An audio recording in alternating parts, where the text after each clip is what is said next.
Bonjour chers amis, je vous présente à voix haute la lecture d'une des conférences de messages de Graal d'Abdurrahim que je trouve vraiment la base d'une nouvelle humanité par la connaissance des lois magnétiques de la création de ce cosmos. Allez, Word, assistante de Word, va me lire. On fait comme ça. Dans la lumière de la vérité. Message du Graal de Abdurrahim. 1 point livre 2 points livre. 3. Le silence. Une pensée surgit-elle en toi, alors, retiens-la, ne l'exprime pas aussitôt, mais nourris-la, grâce à la conservation dans le silence, elle se condense et gagne en force comme la vapeur sous pression. En fonction de la loi selon laquelle la pression et la condensation engendrent l'activité magnétique, tout ce qui est plus fort attire le faible.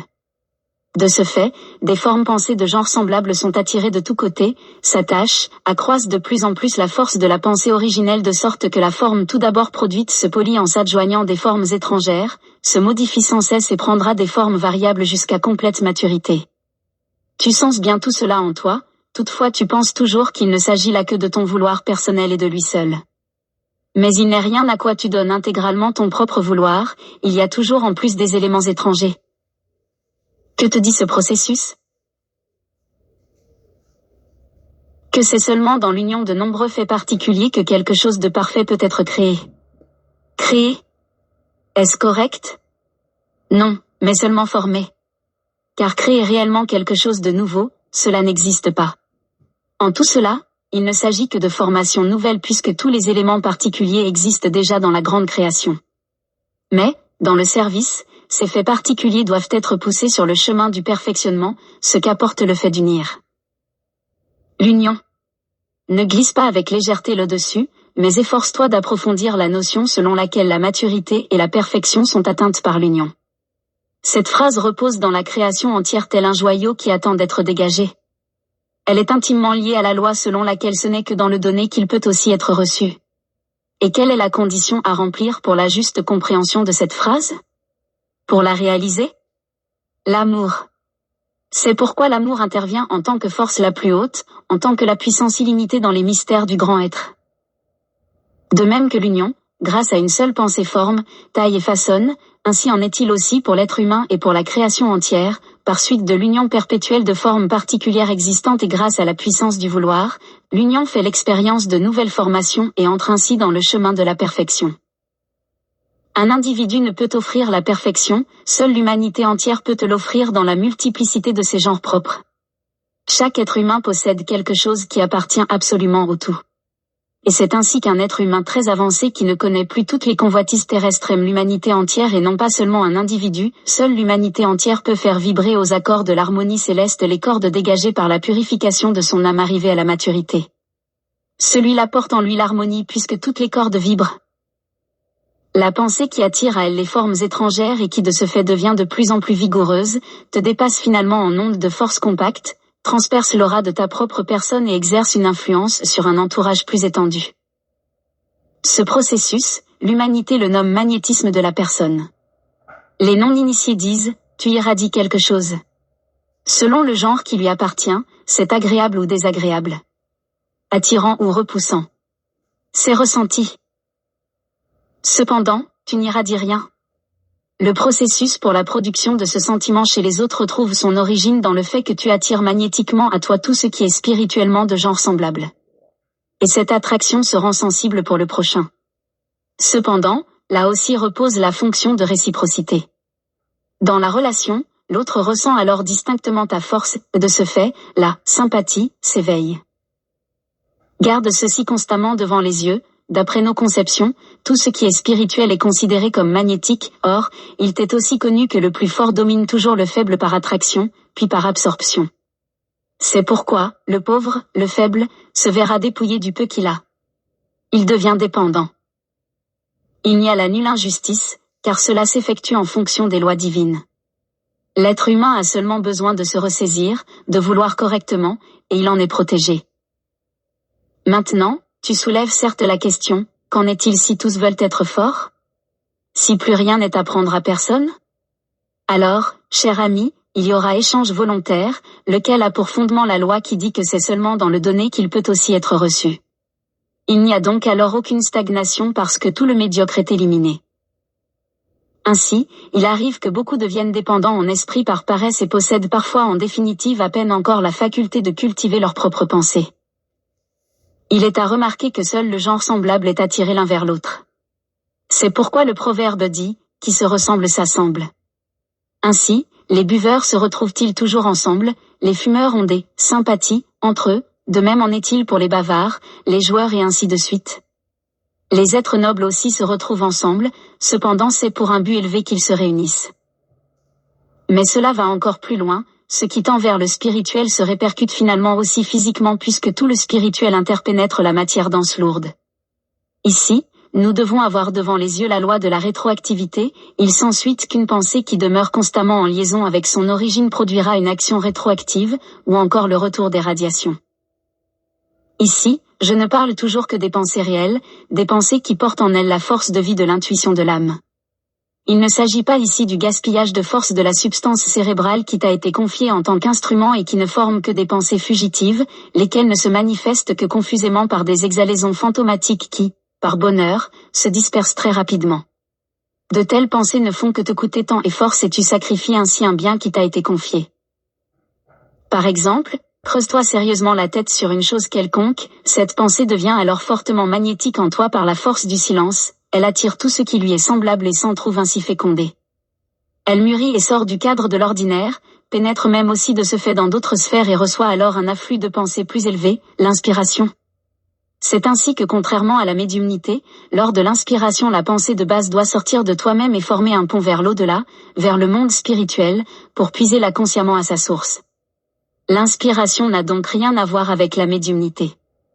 Par l'inspiration, la pensée est mûrie en toi. Tu passes à la réalisation. Condensé par ta force, tu portes à exécution ce qui planait déjà auparavant en tant que forme pensée en d'innombrables éléments isolés dans l'univers cosmique. À partir de ce qui existe spirituellement depuis longtemps, tu crées par l'union et la condensation une forme nouvelle. Ainsi donc dans la création entière ce sont les formes seules qui changent puisque tout le reste est éternel et indestructible. Garde-toi des pensées embrouillées et de toute bassesse dans la pensée. Ces pensées qui ne durent pas se vengent amèrement parce qu'elles t'abaissent rapidement au niveau d'un carrefour où s'ébattent les influences étrangères qui te rendent très facilement maussade, capricieux et injuste à l'égard de ton entourage le plus proche. As-tu une pensée réelle et tiens-tu fermement, alors en définitive la force concentrée doit te pousser à la réalisation. Puisque toute force est uniquement spirituelle, le processus évolutif de tout se déroule entièrement de manière spirituelle. Ce qui te devient alors visible, ce ne sont jamais que les dernières répercussions d'un processus préalable spirituel magnétique qui s'exécute constamment et régulièrement en fonction d'un ordre établi. Observe alors et, si tu réfléchis et ressens, la preuve te sera bientôt apportée que toute vie réelle ne peut être en vérité que la vie spirituelle en laquelle seule repose l'origine et aussi l'évolution. Tu dois en venir à la conviction que tout ce que tu vois avec les yeux corporels n'est en fait que les répercussions de l'esprit se mouvant éternellement. Chaque acte, même le plus infime mouvement d'un être humain est en effet toujours auparavant voulu spirituellement. Les corps ne jouent en cela que le rôle d'instruments spirituellement animés qui ne parviennent eux-mêmes à la condensation que par la force de l'esprit. Il en est de même aussi pour les arbres, les pierres et la terre entière. Tout est animé, pénétré et propulsé par l'esprit créateur. Mais puisque la matière entière, donc ce qui est terrestrement visible, n'est qu'un effet de la vie spirituelle, alors il ne t'est pas difficile de comprendre que les conditions terrestres se forment aussi selon le genre de la vie spirituelle qui nous entoure de plus près. Ce qui en découle logiquement est clair. Par la sage disposition de la création, il a même été donné à l'humanité la force pour former ces circonstances en les créant, elles-mêmes, avec la force du Créateur. Heureux celui qui ne l'utilise que pour le bien. Mais malheur à celui qui se laisse entraîner à l'utiliser pour le mal. Chez l'être humain, l'esprit est seulement entouré et obscurci par la convoitise terrestre qui adhère à lui comme des scories, lesquelles l'alourdissent et l'entraînent vers le bas. Or, ces pensées sont des actes de volonté en lesquels repose la force de l'esprit. L'être humain dispose de la décision de bien ou de mal penser et peut ainsi diriger la force divine vers le bien comme vers le mal. Là réside la responsabilité que porte l'être humain. Or la récompense ou le châtiment ne fait pas défaut puisque toutes les conséquences des pensées refluent vers leur point d'origine de façon immuable, donc inexorable en vertu de la loi de la fonction de réciprocité entrée en vigueur. Celle-ci ne fait jamais défaut et demeure, là encore, incorruptible, rigoureuse, juste. Or, ne dit-on pas aussi la même chose de Dieu ? Si aujourd'hui de nombreux adversaires de la foi ne veulent plus rien savoir d'une divinité, ceci ne peut rien changer aux faits objectifs que j'ai mentionnés. Les gens ont seulement besoin de laisser le petit mot « Dieu » de côté et de se plonger sérieusement dans la science, alors ils y trouveront exactement la même chose exprimée avec d'autres mots. Dès lors, n'est-il pas ridicule d'en discuter encore ? Aucun être humain ne peut contourner les lois naturelles, personne ne peut nager contre elles. Dieu est la force qui active les lois de la nature. Il est la force que personne n'a saisie, que personne n'a vue, mais que, en ce qui concerne ses effets, chacun peut ressentir et observer journellement à chaque heure, oui, à chaque fraction de seconde même, pourvu qu'il le veuille en lui-même, et cela, dans chaque animal, dans chaque arbre, dans chaque fleur, dans chaque fibre d'une feuille lorsqu'elle se gonfle pour briser son enveloppe et jaillir à la lumière. N'est-ce pas de l'aveuglement que de s'y opposer obstinément alors que chacun, y compris ces rigides négateurs eux-mêmes, confirme l'existence de cette force, la reconnaissent ? Qu'est-ce qui les empêche de nommer, Dieu, cette force reconnue ? Est-ce une bravade d'enfant ? Ou une certaine honte de devoir considérer que pendant tout ce temps ils se sont obstinément évertués à nier une chose dont l'existence leur était claire depuis toujours ? Ce n'est rien de tout cela.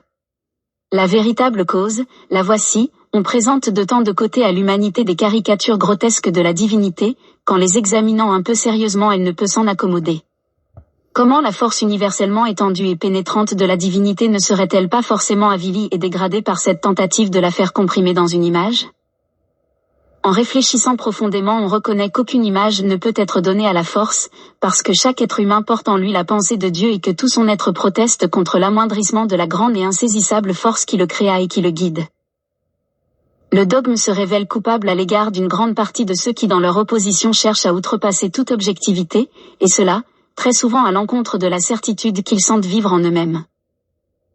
Mais l'heure n'est pas loin où le réveil spirituel arrive. L'heure où l'on interprétera les paroles du Rédempteur correctement, où sa grande œuvre de rédemption sera correctement saisie.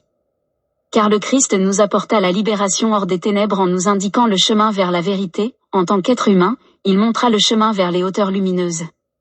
Et par le sang versé sur la croix, il imprima le sceau de sa conviction. La vérité n'a jamais été différente de ce qu'elle a toujours été, de ce qu'elle est aujourd'hui et de ce qu'elle sera encore dans des dizaines de milliers d'années, parce qu'elle est éternelle. C'est pourquoi apprenez à connaître les lois qui reposent dans le grand livre de la création tout entière. S'y soumettre, signifie aimer Dieu. Alors, tu ne provoques aucune dissonance dans l'harmonie, mais tu contribues au contraire à former ce mugissant accord jusqu'à sa pleine hauteur. Maintenant, que tu dises « je me soumets volontairement aux lois existantes de la nature parce que c'est pour mon bien », ou que tu dises « je me conforme à la volonté de Dieu qui se révèle dans les lois naturelles », ou à la force inconcevable qui active les lois de la nature, y a-t-il une différence dans les faits ? La force est là et tu la reconnais, tu dois, oui, la reconnaître parce que tu n'as absolument rien d'autre à faire dès que tu réfléchis un tant soit peu, et tu reconnais ainsi ton Dieu, le Créateur. Et cette force agit en toi aussi lors de la pensée. Ne l'utilise donc pas pour le mal, mais pense le bien. N'oublie jamais, lorsque tu engendres des pensées, tu emploies la force divine avec laquelle tu es capable d'atteindre le plus pur, le plus haut.